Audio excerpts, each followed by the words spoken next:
about volleys.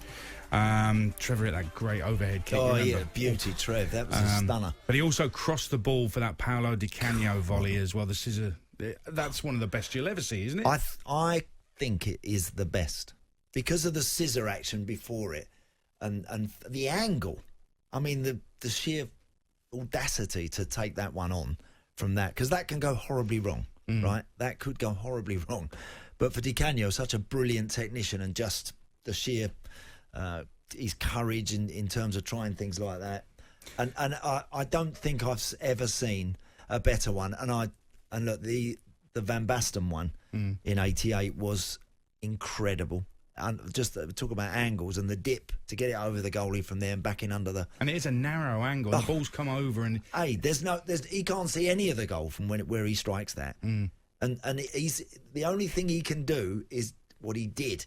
There are some volleys that you can hit and you hit them sweet and they end up going in, flying into the top corner. But it could have gone in the other corner, or it could have gone in the middle of the goal, whatever. But that one, that Van Basten one, the only place that can go in is where it went in. That's the only place he can score that goal.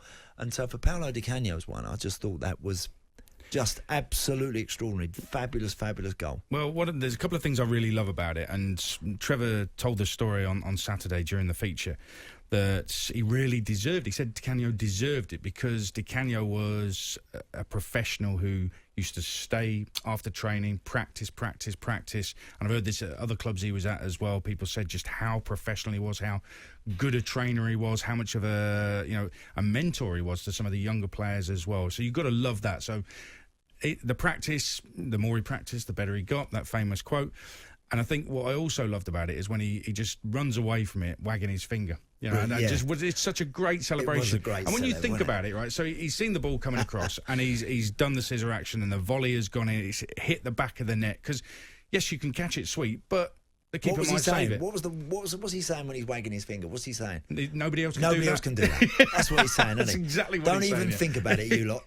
Which is what I come back to, right? About look, and again, there's a lot of very good amateur players out there. Of course there are, but there's also a lot that can't volley the ball. They just can't volley it. Just can't do it. I don't know why, but they just can't seem to get it. Can't seem to volley it. Do you know, when you're coaching young kids, when you're playing with young kids, and it's funny how some kids, right? You throw them a ball, and they can somehow get their feet sorted out, and one of them will whack it back to you. You know. Then another one sort of is like Michael Flatley. His feet are going all over the place before he actually ends up kicking the ball. You know. And then other kids backpedal before they come forward to actually strike the ball.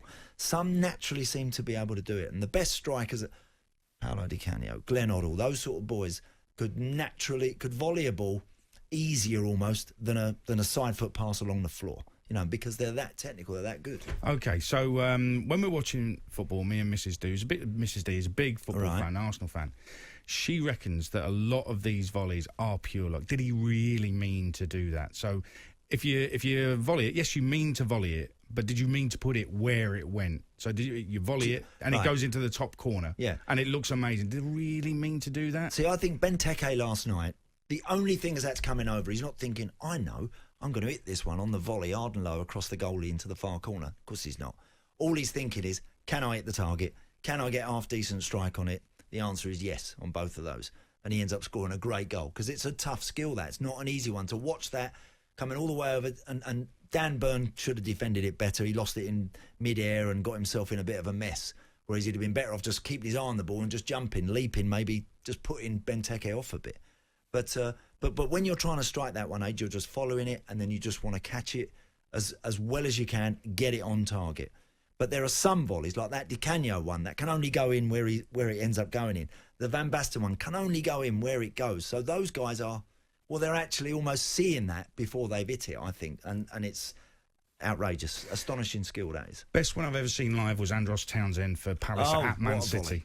And he's kind of side on, isn't he? Yeah. And it's just... But that's just that one is brilliant from Andros, But that one's just... Can I just hit it pure? Hit it sweet. I just want to catch this one right. And my goodness, what a fantastic finish. It goes at some speed. The keeper's got no chance whatsoever. And it's from the outside the box. Stunner. Matt Lowton scored one for Villa against... Stoke. I saw it the other day. Yes, that's right. For Villa at Stoke, what a strike that was.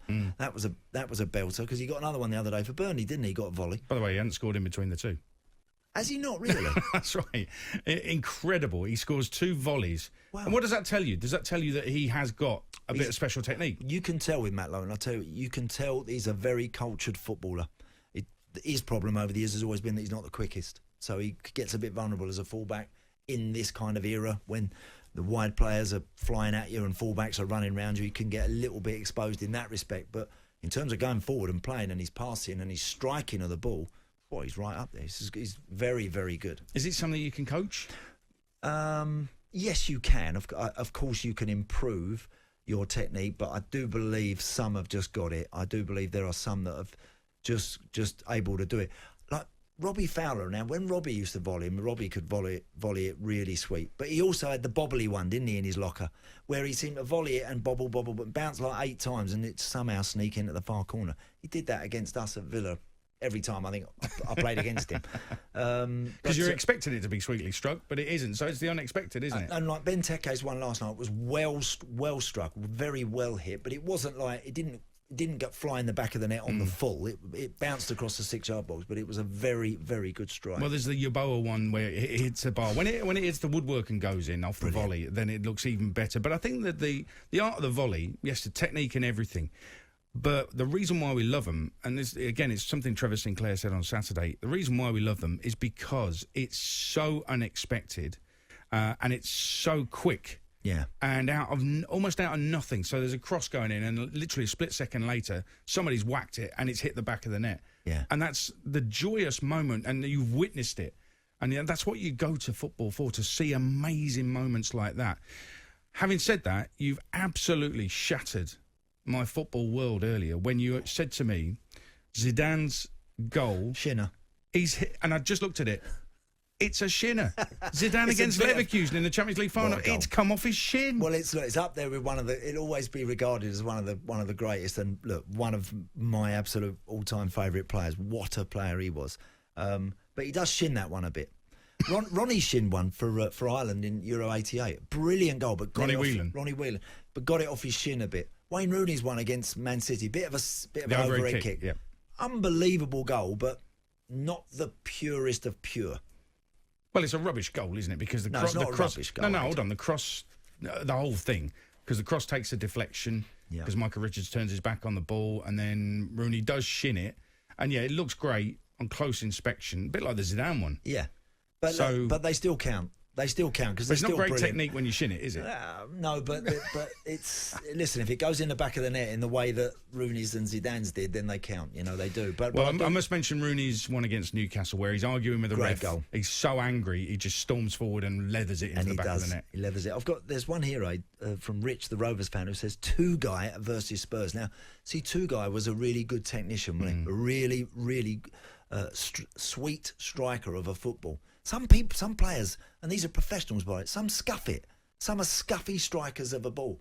Raheem Sterling a couple of years ago was a scuffy sort of striker of a football. Now he's developed into he's very close to the top shelf of strikers in world football. Raheem, he's not far off that. I don't think he's quite there, but he ain't far behind him because he's so consistent and so dangerous.